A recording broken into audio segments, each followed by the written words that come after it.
Hello followers, it's Wednesday, April 13th, and it is a beautiful day. Yeah, the sun's kind of shining, that's good, right?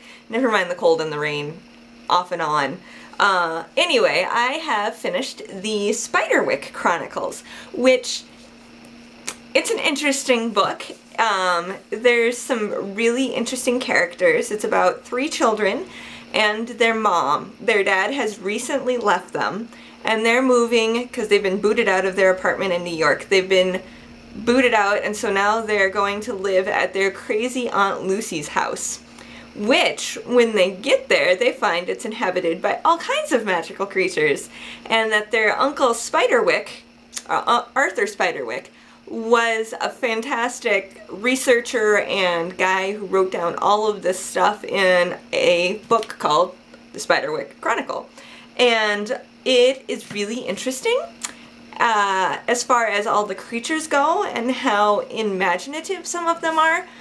But as far as the storyline goes, there's actually 5 books all in this one edition, and the books are all maybe 100 pages each, which is great for like a 3rd grader, but I think I would keep it to that level because a lot of it is just, it gets really irksome to me to have to get to a certain point in a story and have to stop.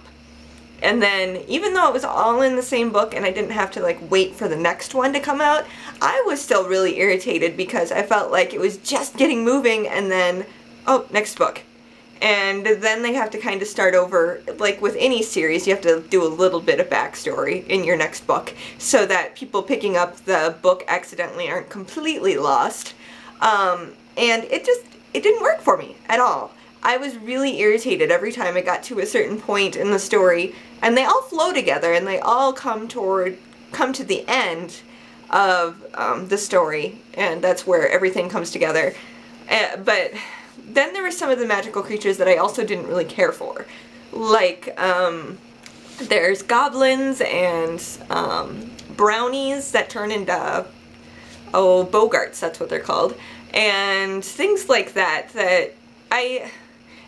everybody who does fantastical creatures like that, they have to take their own spin on it, and I wasn't particularly fond of this spin, so I don't know. It was okay. I would recommend it if you have children that really love anything fantastical, like if they like goblins and fairies and griffins and all that kind of thing, then it's a really good book. It's definitely geared toward boys. It's mostly from a boy's point of view, and all of the creatures are kind of ugly. Like, they draw pictures of them, and they're okay, but I like pretty creatures. I'm such a girl. Give me a unicorn and a sparkly fairy. But it's a good story altogether. I would recommend if you're an adult. Probably not the best book.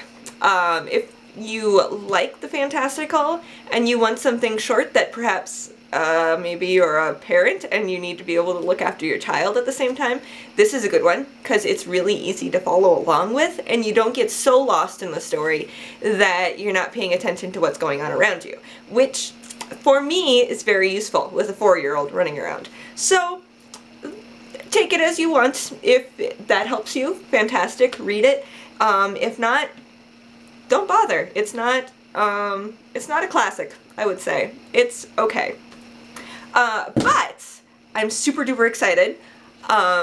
Catalina on Twitter has now gotten me onto Demon's Lexicon, and she's been doing a monthly or every other day vlog. I'm not really sure what it is, but she's going over every chapter in this book. And so I ordered this as soon as I found out that she was doing it, but it's been 2 weeks now, and so I'm behind. But I will probably lose myself in this book over the next couple days.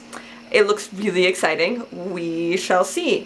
Otherwise, in the meantime, I had picked up this little book called Outlanders, Hydra's Ring. And I picked it up for a song. I think it was like 20 cents or 25 cents at the local library because it was just something somebody had donated. And it's One, it's an action novel for boys. It kind of starts with like a mostly naked woman walking around. I don't care. I don't. And so far, I'm not very far, as you can see, into it, but I don't know. It's a really complicated story to get into. I'm starting kind of in the middle. I don't know what the first book would have been, and it's a dystopian future novel, so I don't know. If you're a boy and you like adventures type stuff, this might be interesting. I don't really know yet. It's okay so far. But the other thing I'm super duper excited about, the Immortal Instruments. I finally got my box set. Everything came in the mail this morning, and my son thought I was insane when I went, Amazon! My Amazon book is here! Yeah, it was kind of funny.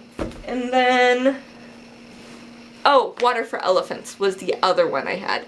But I've actually read it already. I just couldn't get it from the library again, and then it's my book club book for this month.